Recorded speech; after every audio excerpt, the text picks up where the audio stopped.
Les pistes de l'aéroport de Mamoudzou sont sans doute les seules infrastructures à ne pas avoir été endommagées et cela a permis aujourd'hui de lancer un pont aérien militaire entre l'île de la Réunion et Mayotte. Nous y reviendrons dans un instant, mais avant, regardez ces images filmées depuis un hélicoptère de la gendarmerie. Images qui montrent combien le cyclone a défiguré cet archipel. Didier Piereschi. Kaweni, le plus grand bidonville de France transformé en champ de ruines. Juste après, en lisière de la capitale Mamoudzou, des immeubles dont les toits ont été arrachés. Ce sont les premières images filmées par la gendarmerie nationale qui redoute de retrouver des corps sous ces décombres. Les bidonvilles sont transformés en gigantesques amas de tôle. L'habitat précaire est entièrement détruit, confirment les autorités. 100 000 habitants vivent dans ces zones. Le cyclone a frappé sur terre, en mer aussi, dispersant les bateaux de plaisance et de pêche comme de vulgaires quilles sur le rivage de Mamoudzou, la capitale. Sur ces images, on aperçoit aussi, en haut à droite, 2 vedettes de la gendarmerie nationale, hors d'usage. Autour des habitations, la nature aussi a été foudroyée par le cyclone. Les arbres qui ont résisté sont presque entièrement dépouillés de leurs feuilles. Ceux qui ont été arrachés jonchent les routes par centaines, bloquant les axes, ralentissant considérablement l'avancée des secours dont les Mahorais ont tant besoin. Et les sinistrés racontent l'enfer de ces heures passées au cœur du cyclone, un cyclone d'une intensité rare, avec des vents qui sont allés jusqu'à 220 km/h, des scènes qualifiées d'apocalyptiques avec des toits qui se sont envolés, même dans le cas de bâtiments en dur, des instants dont les vidéos commencent à nous parvenir. Noé Gandillo. 10 h du matin hier à Mayotte, les fenêtres de cet hôpital cèdent. Le vent détruit tout le matériel médical. Dehors, c'est le chaos et la panique. Nous avons besoin d'assistance. Des rafales à plus de 220 km/h qui emportent tout. Chacun cherche un refuge. Ici, c'est cette école qui fait office d'abri de fortune. Sous les tables, élèves et habitants des environs tentent de se protéger. Comme vous voyez, le toit s'est envolé. Donc tout tombait en fait. On était obligé de se réfugier là. Et après, à un moment donné, il fallait partir. Il fallait absolument partir. La centaine d'élèves et d'habitants se retranchent finalement dans une des rares pièces de l'établissement qui a résisté à la violence du cyclone. Au même moment, ceux qui habitent des logements plus résistants se confinent chez eux. Chacun cherche la pièce la plus sûre. Un escalier pour cette femme qui n'ose plus bouger. Ou le rez-de-chaussée pour cet homme qui nous raconte les 2 heures d'angoisse qu'il a vécues ici au moment du pic de la tempête. J'étais dans ma maison, au niveau 0, ça craquait dans tous les sens. Le vent était extrêmement fort. Et là, tout s'est arraché, quoi. On est impuissant, on a hâte que ça s'arrête. À un moment, j'ai eu peur pour ma vie, c'était très très violent. Dès que le vent se calme, J'ai même plus de fenêtre, quoi. il sort et constate l'état de sa maison. L'angoisse, d'autres l'ont vécu à distance, comme ce sénateur de Mayotte qui, hier matin, a reçu un coup de fil de ses enfants. Papa, le toit s'arrache, là on est rentré sous le lit. On ne sait pas ce qui va arriver. Et puis à un moment donné, silence radio. Lorsque vous entendez au bout de fil votre famille qui vous appelle au secours, et puis à un moment donné, c'est le silence, vous dites que tout est terminé, vous êtes effondré. Vous dites que je ne retrouverai plus ma famille. Une famille finalement saine et sauve qu'il retrouvera dès demain. Sa maison, elle, est comme tant d'autres, en ruine. Alors, 36 heures après le cyclone, les habitants manquent de tout. Ils n'ont plus d'eau courante, plus de téléphone, plus d'électricité. Les administrations elles-mêmes ont été anéanties. Et la question qui hante tout l'archipel est celle du nombre de victimes. Il est pour l'instant de 14 morts, mais vous allez entendre que le préfet s'attend à un bilan beaucoup plus lourd. Elsa Assalit. Après des heures d'attente loin de l'hôpital, Maëva est enfin prise en charge. Je suis en train d'attendre pour passer au bloc opératoire. Hier, en voulant aider à dégager les routes, la jeune femme s'est blessée. Je me suis coupée, moi je pensais que j'allais perdre ma jambe concrètement, parce que je savais que les routes étaient impraticables, qu'il n'y avait pas d'ambulance, que j'avais aucun réseau, aucun moyen en fait de contacter qui que ce soit. Cet après-midi, le soulagement, un ami l'emmène en voiture dans le centre de Mamoudzou. Mais il va encore falloir patienter car le centre hospitalier tourne au ralenti. Seuls 2 blocs opératoires sur 6 fonctionnent, selon un soignant contacté par téléphone. La réanimation a été inondée complètement, le bloc en grande partie, la maternité en grande partie, les urgences également. Donc c'était un peu catastrophique sur le moment, on a essayé de tout nettoyer en suivant.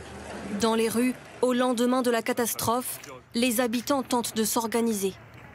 Quasi 90% de la population est dehors. C'est extrêmement compliqué à gérer, c'est extrêmement compliqué à vivre.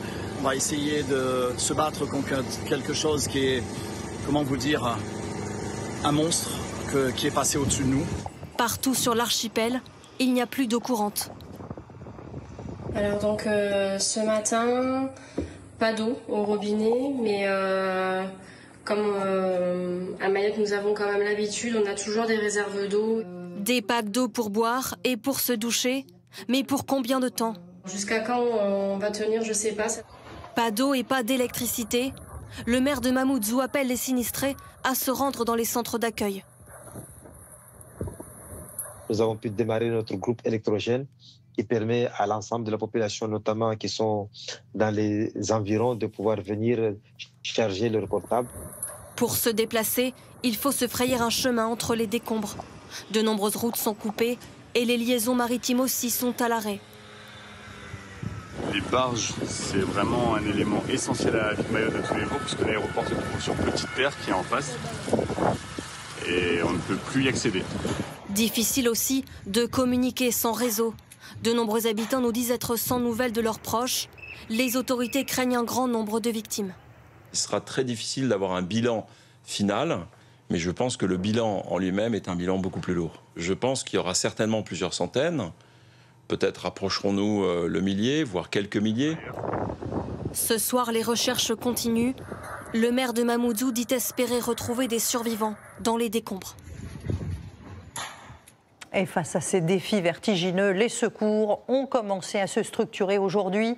Un pont aérien militaire a démarré entre l'île de la Réunion et Mayotte. Je vous le disais, si la tour de contrôle de l'aéroport est éventrée, les pistes, elles, ont tenu. Et ce sont des tonnes de marchandises et des centaines de secouristes qui vont arriver dans les jours qui viennent. Tiffaine Leproux, Anaïs Barthes et Sophie Chevaleroux. La sécurité civile et les gendarmes déjà sur place y ont passé la journée. Déblayer les routes à coups de tronçonneuses, de tractopelles. Car le temps presse, de nombreuses zones de l'archipel sont encore impraticables. Il faut les dégager à tout prix pour pouvoir secourir des blessés. Cet après-midi, des dizaines de renforts supplémentaires sont arrivés à Mayotte. Militaires, médecins du SAMU. Nous avons pu filmer leur départ ce matin. On va enchaîner avec la 12 et la 16. Ils ont chargé dans l'urgence 20 tonnes de matériel médical. Donc l'idée de manœuvre, c'est aujourd'hui tout de suite de projeter du matériel pour constituer un hôpital de campagne et puis tous les médicaments qui permettront de prendre en charge immédiatement les blessés mahorais. Mais il a été extrêmement compliqué d'anticiper les besoins. À Mamoudzou, par exemple, seuls 3500 habitants sinistrés se sont rendus dans les hébergements d'urgence, qui pouvaient pourtant en accueillir 10 000. Où sont les autres? Combien de victimes faudra-t-il prendre en charge? C'est la grande inconnue. C'est vrai que la médecine de catastrophe, ça fait partie de notre formation. Donc voilà, après, on va découvrir l'ampleur de la catastrophe. C'est ça le plus dur. D'autres n'ont pas d'expérience sur ce type de terrain, comme ce chirurgien. Est-ce que vous avez été déjà confronté à quelque chose de... Non, jamais. Donc on a eu des formations pour ça, mais c'est vrai que c'est très éloigné de notre exercice quotidien. Donc voilà, on n'a pas d'idée du matériel non plus disponible, ni des conditions en fait. Sont aussi arrivés sur place aujourd'hui des agents EDF, missionnés eux de rétablir le réseau. Cet après-midi encore, un avion de transport de l'armée de l'air, parti hier de la métropole, a atterri à La Réunion. 30 militaires à bord. C'est le début d'un pont aérien qui va se poursuivre dans les jours qui viennent. Donc il y a un double pont entre la métropole et La Réunion, et entre La Réunion et Mayotte. Un navire de la Marine nationale est lui aussi en direction de Mayotte, chargé d'eau et de nourriture. Il faudra ensuite acheminer de quoi mettre à l'abri la population. Cet entrepôt de la Croix-Rouge à La Réunion a déjà préparé 20 tonnes de matériel, bâches, couvertures, kits d'hygiène. Au total, d'ici à mercredi, 800 renforts supplémentaires devraient arriver à Mayotte. Et alors que des dizaines de milliers de personnes sont désormais sans abri, la question de la reconstruction va très vite se poser. La difficulté étant d'acheminer les matériaux dans ce département situé à 8000 km de la métropole. Yann Ovine, Régis Rouanet et Noélie Claire.